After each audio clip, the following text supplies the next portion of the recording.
السلام عليكم ورحمة الله وبركاته، والصلاة والسلام على أشرف المرسلين. معكم فيديو جديد قناتكم حكاية الكنز، والفيديو هيكون عن 10 قروش النحاس لسنة 1992. قبل ما نبدأ الفيديو بتاعنا، لسه مشتركش في القناة ينزل دلوقتي يشترك ويفعل زر الجرس على الكل عشان يوصل لكم كل الفيديوهات الجديدة. ويلا نبدأ الفيديو بتاعنا كده سريعا بعد الانترو.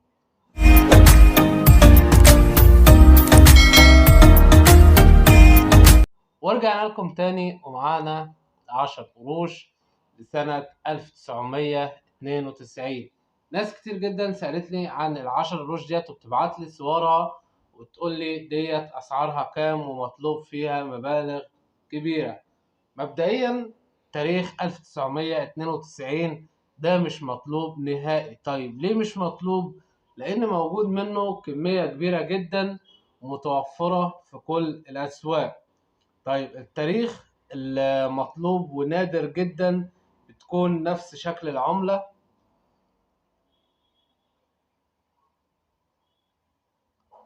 تكون نفس الشكل ده كده بس بتاريخ 1991.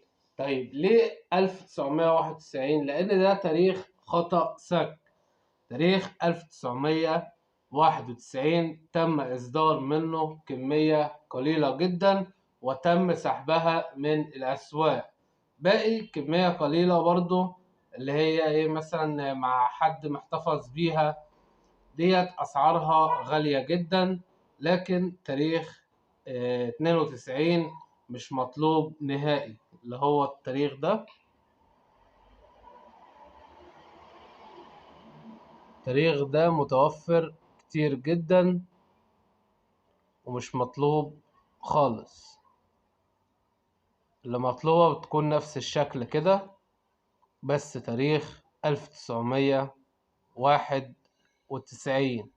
دي أسعارها بتوصل حاليا ل15 و20 ألف جنيه مصري حسب الحالة اللي متوفرة معاك. لو الحالة معاك أنصر ديت هتسمع فيها رقم كويس جدا. لكن الحاجات اللي هي 92 محدش يتعب نفسه على الفاضي ولا يجمع منها على الفاضي، لأن هتجمع منها وتيجي تبيعها محدش هيشتريها منك. يبقى انت لو اشتريت بالسعر الغالي هتيجي تبيع محدش هيشتريها منك، وبالتالي انت اللي هتكون خسران. فتضيع وقتك في الحاجة اللي هي المطلوبة واللي هي النوادر، زي تواريخ الخطأ السك. حابب انك تشتغل في العملات صح، العب على حتة التواريخ الخطأ السك. تمام. وبالنسبة لأماكن البيع العملات عندك أكتر من طريقة. أول طريقة وهي تطبيق أوليكس. تطبيق أوليكس تقدر تبيع من خلاله أي عملات معاك. بتصور العملات اللي معاك وتبدأ تعمل الإعلان الخاص بيك، تكتب بيانات العملات بالظبط. وأهم حاجة تحديد السعر. تحديد السعر هو اللي بيبيع العملات، لأن المشتري أول ما بيدخل إن هو يشتري عملات أول حاجة بيبص عليها فهو السعر. أنت حدد السعر مظبوط، يعني لو عملتك ب100 جنيه لازم تحط السعر اللي هو 100 جنيه. ما تحطش سعر اللي هو 2000 و3000 جنيه لعملات تساوي قيمتها إلى 100 جنيه مصري. الطريقة التانية وهي جروبات الفيسبوك للعملات القديمة في مصر. تدخل على الفيسبوك في أكتر من جروب بيهتم بالعملات القديمة في مصر. تدخل تنضم للجروبات دي وتبدأ برضو تصور العملات اللي معاك وش وضهر، وتبدأ تعمل الإعلان الخاص بيك وتكتب بيانات العملات بالظبط. وأهم حاجة تحديد السعر. طيب لو معاك عملات من النوادر وحابب إنك تعمل مزاد، هتعمل المزاد ده فين؟